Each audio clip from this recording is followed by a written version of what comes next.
오늘 말씀의 제목을 기본기에 충실하자라는 제목을 붙여보았습니다. 지난주 중에 수능 시험이 있었지요. 수능을 잘 보려면 어떻게 해야 될까요? 기본기가 딱 있지요. 저기에 힌트가 있습니다. 기본기가 잘 되어 있지 않으면 문제를 약간만 변형하거나 꼬우면 어떻게 될까요? 다 틀려요.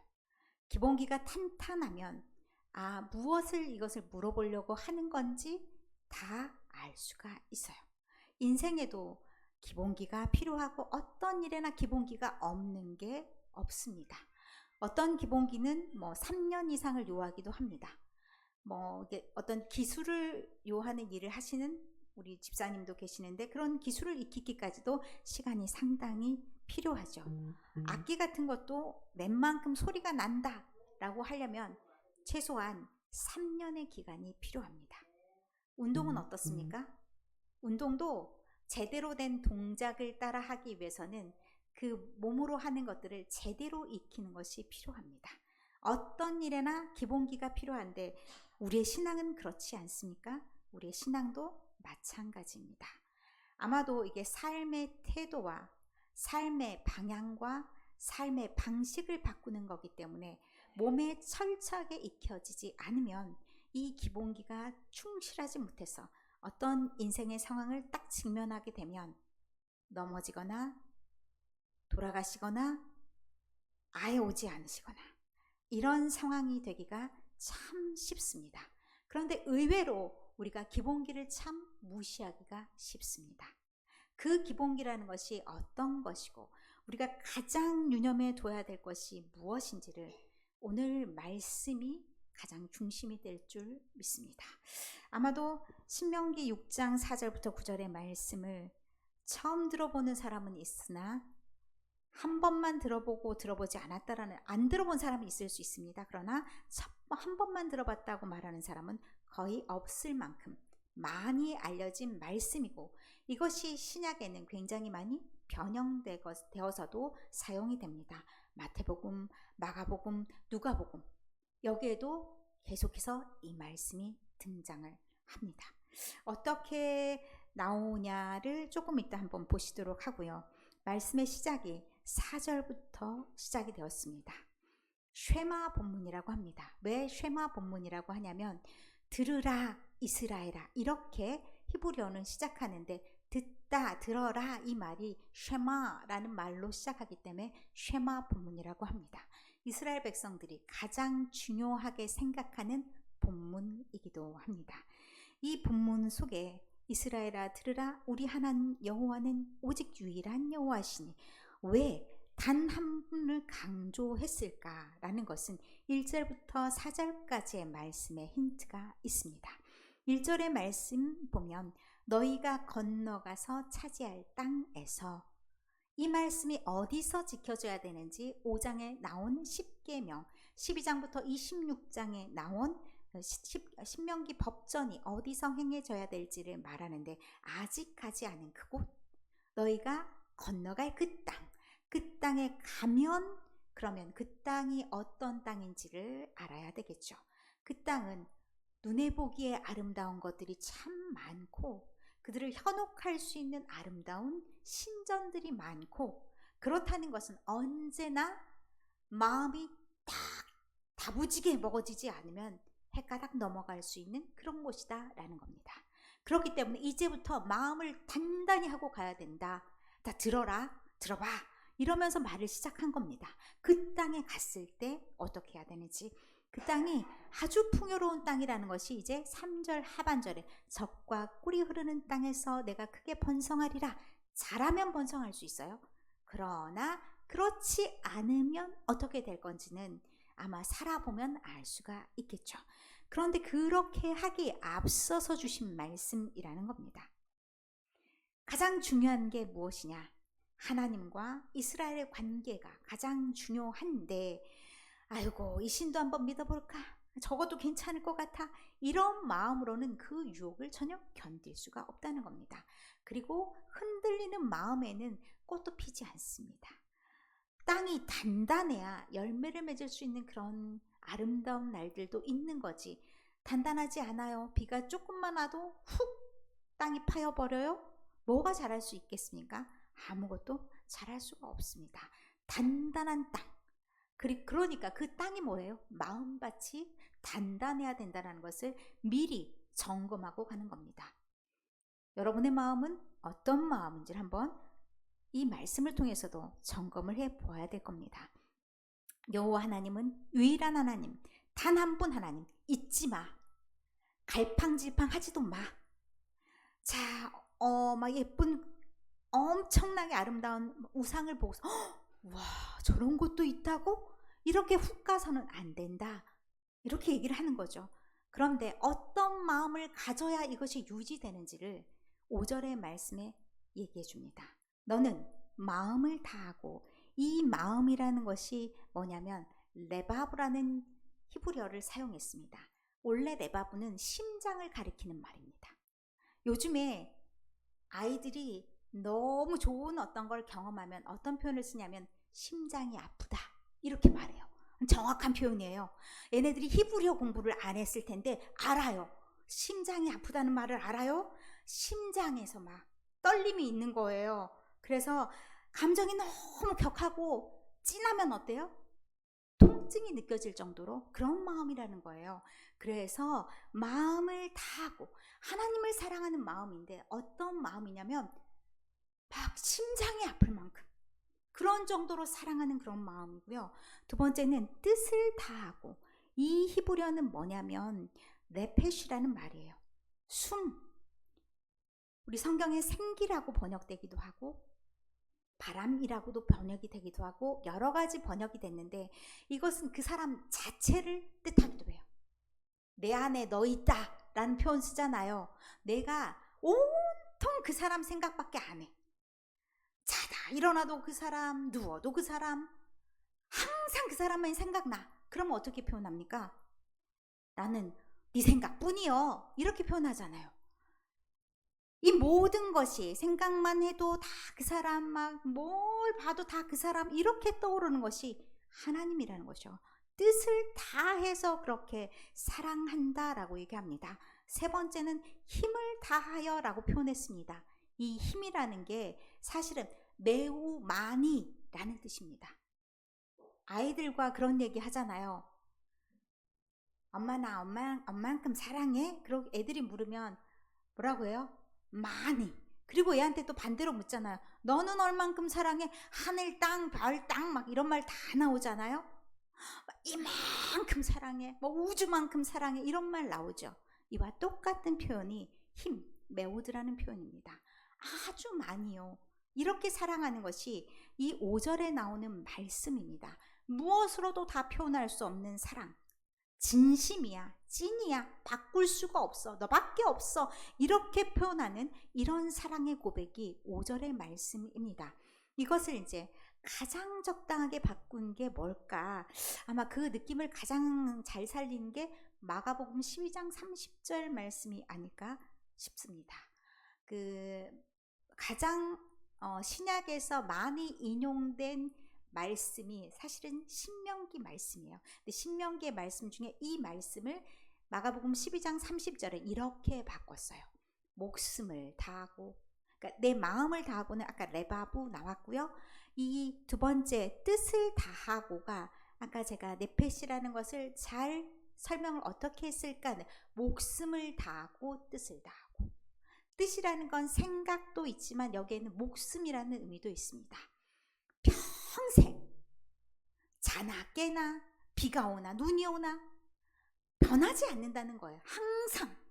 목숨이라는 게 뭐예요? 나는 내 생명 다 할 때까지 변하지 않고, 이게 목숨 다하고 뜻을 다하고에 들어가 있어요. 힘을 다하여는 똑같이 표현이 되어 있고, 이 가운데를 조금 더 많이 강조한 표현이 이 뜻을 다하고를 저렇게 바꿨구나, 그런데 정말 의미를 잘 살려줬구나 생각이 들어서 인용을 한번 해보았습니다. 이렇게 하나님을 사랑해야 된다, 하나님을 사랑하라 라고 말합니다. 그거는 정말 쉽지 않지만 우리가 입으로는 잘하는 그 사랑의 표현을 이렇게 바꾸는 것입니다. 이렇게 하기 위해서 이렇게 하나님을 사랑하는 것이 가장 기본적인 신앙의 태도인데, 사실 우리가 어찌 보면 사랑은 잊어버리고 행동만 남았다? 이렇게 되는 경우도 참 많이 있습니다. 십계명을 막 외워요. 외우는 거 급급해. 어떤 상황에서 이 말이 나가야 되는지를 생각을 하지 않으면 삶 속에서 그게 정확하게 확장돼서 사용되지가 않아요. 딱 그 상황, 정확하게 그 말만. 나 이웃에게요 탐심을 가지지 않았어요. 이웃의 아내도요, 이웃의 뭐도요, 그렇게 하면서 그 문자적인 것만 생각한다는 거예요. 그런데 그렇지 않아요. 지금 말하고 있는 것은 보다 더 넓게 많은 것들을 포함하는 말이에요. 그래서 이렇게 사랑한다라는 것은 어떤 말이지? 저 사람이 말하는 것은 무슨 의미일까? 이렇게까지 생각하는 것이 사랑한다는 얘기죠. 우리가 누군가를 사랑하면 그 사람의 말이 굉장히 잘 들려요. 그래서 그 사람이 하는 말을 다 들어주고 싶어 해요. 그것이 지금 말하는 4절과 5절에 하나님 사랑에 들어가 있는 거예요. 하나님 사랑을 하는데 그 다음에 뭐라고 얘기하냐면 그 사랑에 이제 내용이 들어가는 거예요. 사랑하면 그 사람의 말이 들리는데, 그 사람의 말이라고 하는 것이 이제 하나님이 우리에게 들려주신 말씀, 명령, 법도예요. 그 말씀을 오늘 내가 내게 명하는 이 말씀을 너는 마음에 새기라 라고 말합니다. 이 마음에 새긴다라는 것은 막 뭔가 파가지고 새기다라는 의미하고 달라요. 원래 히브리어는 마음에 있다, 마음에 있게 하라 라고 얘기했어요. 마음에 둔다라는 표현이 더 정확한 표현일 것 같아요. 마음에 둔다라는 것은 툭툭 튕겨져 나오는 거예요. 항상 그 말을 생각한다는 얘기죠. 그러면 그 생각하는 것이 행동으로 나가는 거죠. 맞아, 저걸 좋아하셨어. 우리 하나님은 이것을 나한테 말씀하고 계신 것 같아. 그럼 그렇게 하지 뭐? 이렇게 되는 거죠. 근데 그 단계가 뭐냐면 먼저 암송이에요. 암기가 되어 있어야 돼요. 그래서 교육의 단계가 먼저 외우고 난 다음에 그 외운 것을 다시 곱씹어서 생각하도록 하고 그것을 적용하도록 하는 것, 이 단계를 잘 거치면 그 말씀이 가슴팍에 팍 새겨지는 거예요. 이 새겨지는 강력한 효과가 있습니다. 자, 이제 7절의 말씀에 보면 내 자녀에게 부지런히 가르치라 라고 말합니다. 자녀에게 가르치라 라는 말 굉장히 중요합니다. 증인을 세우는 겁니다. 우리가요, 나 이제부터 다이어트 할 거야, 아니면 나 이제부터 건강을 위해서 운동을 할 거야, 그러면 자기 혼자 생각해서 계획표만 쓰면 안 돼요. 증인을 만들어야 돼요. 더 확실한 증인들. 그럼 뭐예요? 밥을 그렇게 많이 먹고 살이 빠져? 이렇게 말해주는 사람 생기죠? 운동도 안 하고 맨날 들어 누워 있어. 살 빠지겠다? 이러면서 말하는 사람 생기죠? 그 말 엄청 듣기 싫어요. 그런데 그 듣기 싫은 말 때문에 내가 어떻게 해요? 더러워서 일어나. 이러면서 운동해요. 어쩔 수 없이 운동해요. 밥 한 숟갈 더 먹으려는데 눈치 보게 돼요. 저 인간 또 뭐라고 하겠네. 그래서 숟가락 놓게 돼요. 증인을 세우는 그 작업입니다. 내가 말씀대로 살기 위해서 실행해야 될 게 뭐냐면 증인을 세우는 거예요. 내가 누군가에게 전도한다는 것도 역으로 이렇게 생각할 수 있어요. 증인을 세워. 내가 소속이 무엇인지를 정확하게 보여주는 거예요. 내가 전도 용지로 여기 내가 현암교회 다녀하고 막 붙여진 걸 들고 갔어요. 그럼 난 뭐예요? 현암교회 교인이에요. 그전에는 나를 잘 몰랐던 사람도 그 봉지를 들고 가는 순간 다 알아요. 그럼 좀 부담스러워요. 저 사람한테 말할 때도 신경이 쓰여요. 행동할 땐 더더욱 신경 쓰여요. 그렇게 가장 옆에서 나를 호시탐탐 말할 수 있는 사람 누구예요? 물론 남편도 있죠. 누가 있어요? 자녀. 자녀들에게 하나님 말씀을 가르친다는 건 그런 의미도 있고요. 한편으로 내가 그렇게 좋은 거는 같이 나누고 싶은 마음이 있는 거 아닙니까? 그렇게 좋아하는데 감춰두고서 나만 곤란하죠. 좋은 사람들은 서로 공유하는 거예요. 내가 좋은 것을 경험했어. 그 좋은 것을 누구한테 나눠줍니까? 내가 가장 사랑하는, 가장 나에게 치명타가 될 수 있는 게 누구예요? 자녀들이에요. 누가 자녀들 얘기 함부로 하는 건 진짜 싫어요. 그만큼 나에게 가장 소중한 사람이기 때문이에요. 남편과 아내는요, 사실 내가 낳은 사람들 아니잖아요. 그래서 한 치 건너 두 치가 될 때 있어요. 아유, 그 부모가 그따구로 교육을 시켜갖고 이렇게 남 얘기하듯 할 수 있어요. 자녀는 어때요? 그렇게 말할 수가 없어요. 조금만 뭐 하면 다 내가 잘못한 것 같고 내가 미안하고, 그게 자녀라는 존재잖아요. 그러면 그 자녀들에게 하나님의 말씀을 전파한다는 것은 내가 가장 좋아하는 것을 나누는 거죠. 그리고 그분들이 내가 말하는 거, 내가 가르쳤어요. 이렇게 할 때는 이렇게 하는 거야. 그리고 잘 때든지 뭐 할 때든지 다 말씀을 강론하다, 대화로 나누라는 거예요. 그럼 어떻게 해야 되냐? 내가 행동하면서 말해야 돼요. 내 행동은 안 하는데 원래 우리가 밥 먹을 때도 기도하는 거야. 이거 누가 주셨지? 하나님이 주셨지. 이렇게 말하면서 하는데 태도는 안 그래. 본인은 막 언제는 기도했다, 언제는 기도 안 했다. 그러면 옆에 쿡쿡 찔러. 엄마 왜 지금 기도 안 해? 왜 여기서는 안 해? 물어보죠. 민망해요? 어떻게 됩니까? 감시자가 됩니다. 아주 좋은 나의 훈련 감독이에요. 그렇기 때문에 내가 좋은 것을 나눈다는 차원도 있지만, 또 한편으로 나를 정말 말씀대로 살게 만드는 코치, 감독입니다.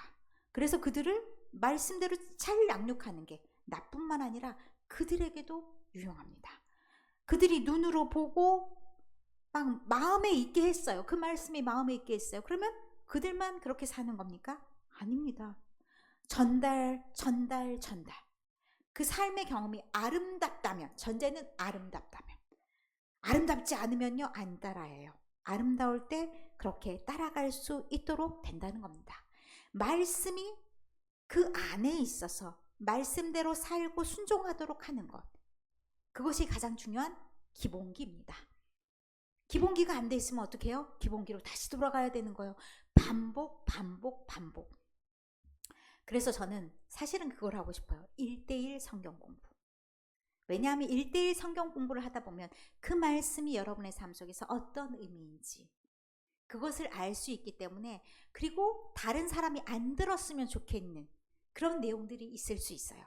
아픔도 있을 수 있고, 상처도 있을 수 있고, 나만의 간증도 있을 수 있고, 그런 것들을 나누면서 조금 더 기본기를 탄탄하게 하고 다지는 시간들이 있었으면 좋겠다 생각하면서 이걸 어떻게 지금 펼쳐볼까 고민 중에 있습니다. 어쨌든 이렇게 말씀을 잘 마음속에 간직하고 그 말씀을 잘 따라가도록 하는 것, 굉장히 중요하죠. 그런데 이 말씀을요, 이렇게 가르치는 것으로 끝나거나 내 마음에 있는 것으로 끝나는 것보다 더 확장되는 것이 8절 9절의 말씀입니다. 자, 말씀이 막 넘어가요. 어떻게 넘어가냐? 내가 막 칭칭칭칭 몸에다가 말씀을 동여 메고 다녀요. 저기 테필린이라고도 하고 트필린이라고도 해요. 그러니까 히브리어는 이 모음 기호의 발음이 조금씩 달라요. 그런데 어쨌든 두 가지 다 가능합니다.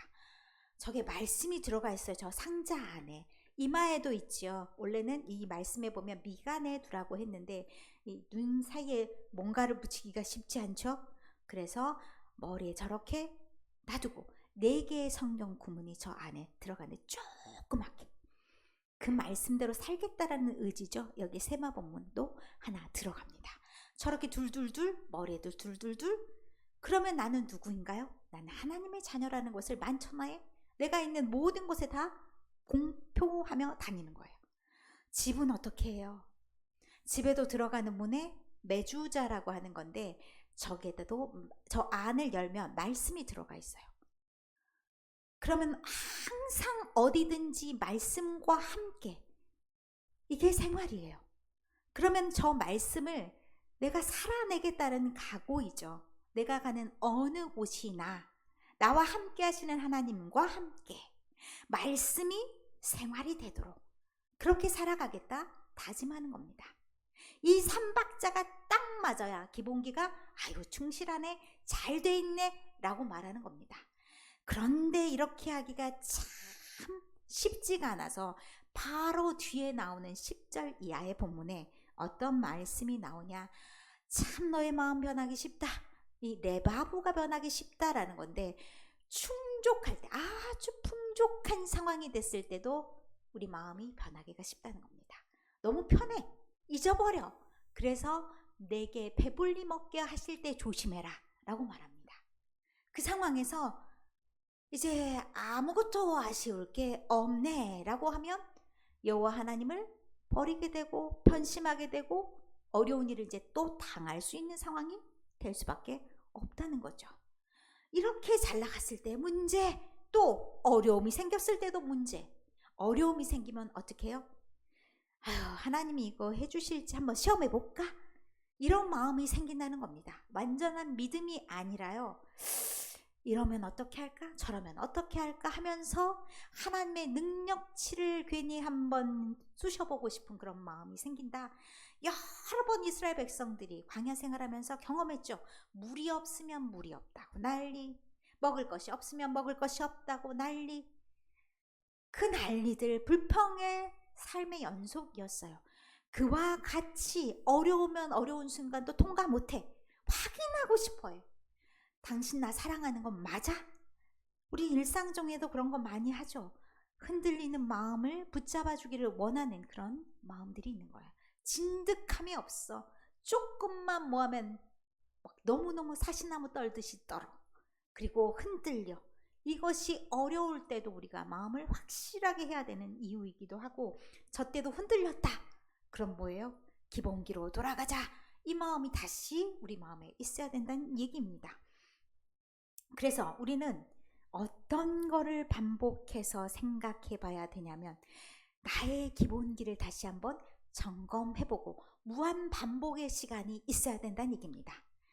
내가 해보니 내가 이 부분이 좀 약하네, 내가 조금 괜찮아지면 금방 마음이 해이해져 갖고 그러네. 그럼 뭐예요? 말씀을 또 다시 한번 다잡아 보는 거예요.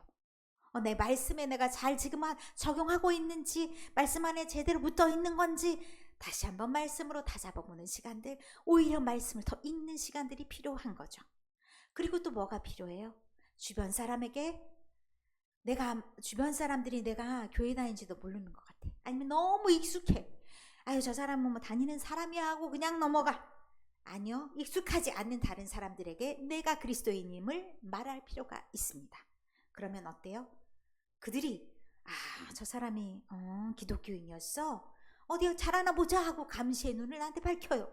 그러면 어떡합니까? 난 다시 그래, 내가 이 사람들에게 모범이 되는 생활을 좀 해야 되겠네. 어떻게 하는 것이 모범일까?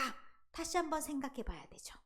그리고 내가 있는 어느 곳이나 사실 말씀을 잊어버릴까 뭐 해야 되냐면 말씀으로 도배하는 게 필요해요. 제일 오래 앉아있는 장소 어디일지를 생각해 보세요. 나는 미모가 꿈꾸는 걸 참 좋아해. 그럼 거울에 도배를 하셔야 됩니다. 좋아하는 말씀, 잊어버리는 말씀 막 적어갖고 붙여요. 나는 변비 걸렸나? 화장실에 좀 오래 있어. 어디에 붙여야 돼요? 화장실에 눈에 딱 띄는 곳에 막 붙여놔야 돼요. 그리고 그 말씀이 내가 완전히 내 생활 습관이 될 때까지 그 말씀을 떼지 않는 거예요. 자, 냉장고 문을 자주 열어요. 먹을 거 좋아해. 냉장고에 붙여야 되겠죠. 가장 많이 보는 곳곳에 말씀을 붙여서 그것을 내 생활로 만들어야 된다는 얘기입니다.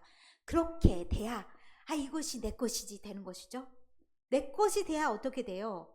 어떤 상황이라도 바로 적용 가능한 겁니다.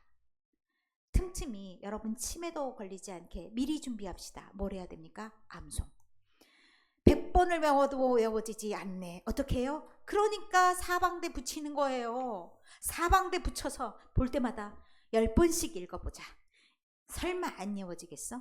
그럼 어떻게 합니까? 입의 언어가 바뀌어요. 그러면 말이 바뀌면서 내가 말하는 것이요, 자연스럽게 내 행동으로도 조금씩은 따라와요. 바로 행동되지 않습니다. 그러다 보니까 내 생활이 바뀌는 거예요. 그럼 뭐라고 해요? 주변 사람들이 바뀌었어요 하고 은혜로운 간증을 본인 대신 들려줘요. 사실 제가 어제 본인에게 들은 간증이 아니라 주변인에게 들은 간증이 하나 있었어요. 그래서 제가 그 간증에 힘을 많이 댔었는데, 그렇게 누군가 옆에서 보고 있는 사람들이 또 간증을 해주기도 합니다. 바뀌셨어요. 그럼 뭡니까? 제가 바꿨습니까? 아닙니다. 그 안에 계시는 하나님께서 그의 마음을 움직이셔서 그 말씀이 탁 마음에 꽂히게 했어요. 들어라 그러니까 귀가 팍 열렸어요. 마음이 열리지 않으면요, 귀 안 열려요. 이런 말씀을 100번 들었는데 똑같아요. 그러면 아이고, 내 귀가 아직도 귀구멍이 막혔네, 이렇게 생각하셔야 돼요. 귀가 열리려면요, 마음이 열려야 되는 거예요. 이 모든 것이 함께 가는 겁니다. 이렇게 딱 하면서 이 사랑이 멈추면 안 돼. 가장 중심에 뭐가 있다고요? 먼저 사랑해요. 행동이 더 나중에 오는 거예요. 사랑하는 마음이 진하면 진할수록 어떻게든 방향을 맞추도록 노력하게 되는 겁니다. 그 사랑이 있으면 삶의 변화가 있습니다. 자, 결혼을 하죠. 가장 유사한 상황이 어떤 걸까 생각해 보았습니다. 이 사랑이 어떤 현장에서 가장 많이 말해질까 생각해 보았습니다. 결혼식이죠. 결혼할 때 뭐예요? 검은 머리 팥불이 될 때까지 기쁠 때나 슬플 때나 뭘 변하지 않겠다고요? 마음이 변하지 않겠다고요. 여러분, 그 마음 안 변했습니까? 많이 변하죠. 그래서 어떻게 합니까? 리마인드 웨딩이라고 해서 어떻게 형식으로라도 한번 도달해볼까? 이런 마음이 있는 거잖아요. 그 마음을 한번 생각해 보는 거잖아요. 좋았던 그 시절을 추억해 보는 거잖아요. 사실은 추억이 없으면 안 돼요. 추억이 있어야 돼요. 좋아했던 그 추억, 사랑받고 사랑 주었던 그 추억이 있어야 됩니다. 하나님과의 관계도 똑같습니다. 내가 하나님께 받은 사랑 기억해야 됩니다. 그 사랑이 있어야 내가 다시 도달하고 싶은 마음도 생기는 겁니다. 아유, 멍충이 그때를 또 잊어버렸네. 다시 해보자. 내 마음속에 잊어버렸던 것 다시 추스려보자. 기본으로 한번 돌아가보자. 내 기본기가 흔들렸다는 것은 문제가 있어. 그럼 다시 한번 기본기를 다져봐야지. 말씀이 뭐라고 하는 건지, 하나님이 나를 얼마나 사랑하는 건지 한번 확인해보자. 돌아가면서 어떻게 합니까? 증언자를 쫙 세우는 거예요. 나 이제부터 이제 제대로 한번 해보려고. 우리는 이렇게 과정을 잘 거쳐야 됩니다. 언제까지? 하나님 앞에 설 때까지. 옆 교회에 장로님이 계셔요. 여자 장로님이 시찰에 모였었죠. 그 장로님이 내년에 은퇴를 하신대요. 그 장로님이 그런 말씀을 하시더라고요. 아, 내가 지금까지 장로하면서 무거운 짐이라 생각해서 내려버리고 싶은 생각도 있었다. 그런데 이제는 장로직을 내려둬야 될 때가 되니 마음이 또 한편으로 두렵다. 내가 너무 내려놓아서 하나님 앞에 딱 가니까 너 뭐 하다 왔냐라고 말할까봐, 내가 너무 마음을 놓을까봐 그것도 사실 걱정이 된다 라고 말씀을 하시더라고요. 우리는 하나님 앞에 갈 날, 하나님이 나를 어떻게 평가하실지를 잊으시면 안 됩니다. 그 마음이 우리 마음속에 있어서 언제 가더라도 가는 게 우리의 인생 아닙니까? 그럴 때 우리가 이런 준비 과정을, 기본기가 탄탄해서 어떤 때나 흔들리지 않고, 나는 하나님이 이렇게 살았습니다. 물론 내가 흔들리려고 할 때도 있었습니다. 그러나 그때마다 마음을 다잡고 하나님을 사랑하는 그 마음, 주님 아시죠?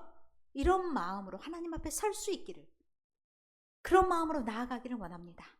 그래서 그 마음 잊지 말자, 이런 마음으로 우리가 한번 신명기 6장 5절의 말씀을 한 목소리로 이렇게 읽고 오늘 말씀을 마무리하겠습니다.